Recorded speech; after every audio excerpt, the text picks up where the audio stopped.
Now it's my pleasure to introduce my colleague, Tobias Thodsen from Denmark, who is an associate professor and a head and neck surgeon. He's also a board member of the Danish Ultrasound Society of Diagnostic Ultrasound and has a lot of experience in training in ultrasound. So he's going to present the minimal training recommendations in head and neck ultrasound. So welcome, Tobias. Thank you very much, Caroline, and thank you for the invitation for this lecture. I'll try to speed a little up. It's late and we're a little bit behind with all these nice lectures with nice pictures. I'll try to keep you awake with not so many pictures and talking a little bit about the minimal training recommendations in head and neck ultrasound, where we did EFSUM recommendation that you presented so well in the start that we have published, and I'll also describe some of the conclusions from this publication. And I do not have any conflicts of interest. So if we look at ultrasound, it's a complex skill.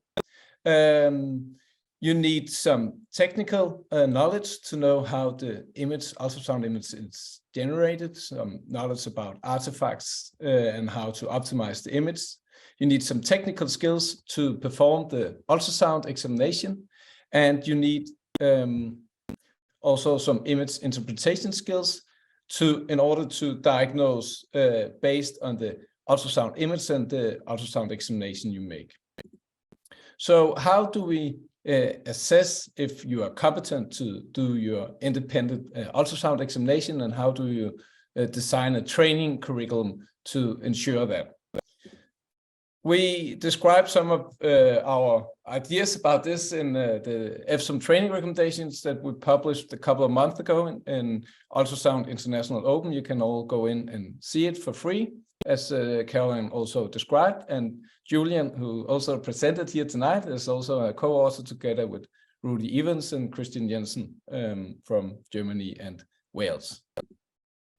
So traditionally, we have in the EFSUM training recommendation and also others normally used a fixed number of procedures you need to perform, a minimum of example 300 abdominal ultrasound to be EFSUM level, EFSUM 1 level certification in abdominal ultrasound. And the medical research has gone a little from a fixed number of procedures towards competency-based training curriculum. So instead of using a minimum amount of procedures you performed supervised, you have a competency-based curriculum where you are assessed by a rater to say that you are good enough for independent practice. And for that purpose, you need some kind of valid assessment tool to assess the skills. And in this presentation, I will describe the OSAUS, the Objective Structured Assessment of Ultrasound Skills, that we have validated in a couple of studies previously. There's also other assessment tools, but this has been used for many different purposes and can differentiate between competence levels. It is some different items assessing the competency in ultrasound. It's covering the theoretical knowledge, some items about the technical skills performance, and the interpretation skills of the ultrasound imaging. We have validated it in a study with abdominal ultrasound and looked at how many ultrasound examinations you should be assessed in order to have a reliable assessment of the skills of the trainee. And in this study, we found that there was a good discrimination between competency levels, and you needed at least 5 cases you should assess to get an idea of the competency in a reliable way. We also did some studies with head and neck ultrasound, and for that purpose, we used the 5 cases and have the OSAU's assessment of 5 different cases where the trainees and the experts did the ultrasound examination with different kind of head and neck diseases. And we tried to use a video recorded assessment so different raters could assess the trainees, and also so we could take the assessment and not needed to be there to assess them. And with a system where you recorded from the ultrasound system and also video recorded the performance of the operator, then you could get an idea of how they performed the ultrasound examination. And with uploading it to a web page, then you can have an assessor sitting afterwards and assessing and giving feedback to the trainee how they perform with this integrated OSAU scale, so they get an formative assessment for their ultrasound performance. We also validated making it a cutoff score for when you have the competency within head and neck, and defined with having a group of novices and a specialist using ultrasound in otolaryngology, and found that it was discriminating between competencies and having a cutoff score of 2.8 to differentiate the 2 groups. We also did just recently a study where we looked at the hands-on skills training and the effect of that and the transfer to clinical diagnosis of patients. And we have 13 ENT residents with some experience with ultrasound, but with no formal ultrasound training, some bedside instructions they had had. And then they participated in a 6 hours hands-on course with formalized didactic teaching and hands-on training on each other.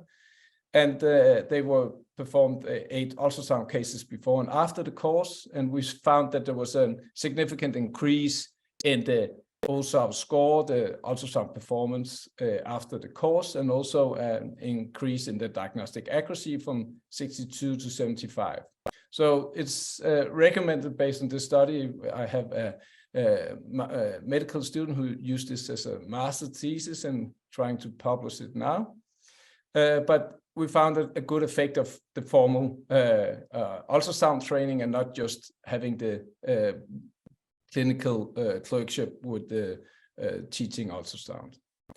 So with this background, we have been looking at defining 3 levels of head and neck ultrasound according to the EFSUM competency. And we looked at this because there's a lot of training recommendations for other specialties, but there's no one from head and neck. And we defined in the group level 1 as being covering the essential head and neck ultrasound examination. And then we defined level 2 as a basic ultrasound examination, but where you also include ultrasound guided interventions, and that is primarily fine needle aspirations if you are doing ultrasound in the clinic, and some will also need the core needle biopsies in their diagnostic workup. But it will depend a little bit. And most people will then need level 1 and 2 for the normal diagnostic workup, and some could just use level 1 if they're not doing ultrasound guided interventions. Then the level 3 is for more advanced ultrasound skills from some of the lectures we have seen this night, and that will be using advanced technology like elastography or contrast enhanced ultrasound, or using ultrasound guided treatment like radiofrequent ablation. So the requirements for level 1 EFSUM is that you need to participate in a formal head and neck ultrasound course endorsed by EFSUM or a National Ultrasound Society. And then after you have the formal training, you should go to your own department and have some supervised ultrasound examination to increase your skills development.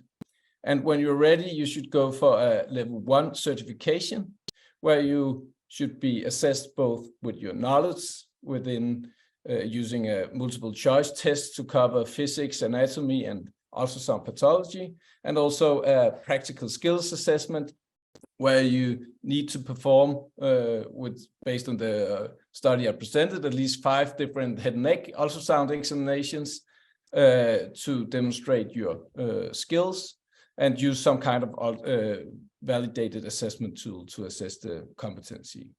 For the level 2, you need to do some initial training with the ultrasound guided interventions, and it should be based on phantoms and before you start to do it in a clinical setting. And for the assessment of the ultrasound competencies, again, and knowledge assessment with a multiple choice would be, we recommend, and also a practical skills assessment on phantoms where you demonstrate you master the technique.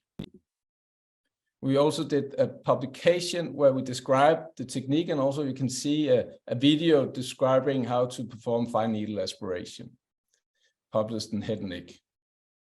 Then the EFSUM level 3, you are advancing to the more experienced level of head and neck ultrasound, and you perform some of the maybe elastography or contrast enhanced ultrasound, or have the knowledge when to use it still, as we have seen in these lectures, discussed a little bit when it's useful or not, and there's a lot of research in it. And you should be able to perform core needle biopsies and maybe radiofrequent application or ethanol injections for minimal invasive treatment. And you should be experienced in like difficult cases, post-treated neck with radiotherapy and surgery, where the anatomy is different than usual, and have the accept referrals from level 1 and 2 practitioners, and also be active in teaching, and maybe also conduct research. And how to assess these competencies is a little bit more difficult, and we suggest that you should document your skills and then apply for it at EFSUM that can assess if you are at an EFSUM 3 level. And I will also like make a little bit commercial. We have an international course where you can meet some of the level 3 EFSUM experts, and also Julian. So if you cannot participate in Julian's course, you're also welcome in Copenhagen, where you can meet some of these. So in conclusion, we have defined 3 levels of EFSUM head and neck ultrasound recommendation. We have the level 1 for the essential ultrasound, level 2 including ultrasound guided interventions, and level 3 with the advanced head and neck ultrasound. And for competency-based assessment, you should both assess knowledge with a multiple choice test, and also do a practical skills assessment with a validated assessment tool. And you can, as if you want to read more, that we have described some of these principles in our training recommendations. So thank you very much. And if we have time for any questions. Yes, thank you very much, Tobias. Thank you for clarifying everything. Are there any questions from the floor? We only have a few minutes. If not, there was one to Dr. Spiesa. It is about how you manage the intrathoracic component of large thyroid nodules. Okay, thank you for this. Yes, thank you for this interesting question. Well, when we have a very large nodule that is very deep in the mediastinum, we split the treatment in 2 main sessions. Before all, we treat the cervical component of the goiter, and after the thermal ablation, the fibrosis due to the necrosis of the nodules let the deeper part to split up. So we can apply the second session in a very easy way, because it comes up and we can introduce the needle, the antenna inside the nodule in a very easy and comfortable way. Thank you. welcome. Now we have all the speakers available. So do you have any comments, any in the audience that have any comments, or do the speakers have any comments to each other? I think you covered a very interesting range of applications in head and neck ultrasound in a very didactic way. So thank you for that. Do you have any comments? No.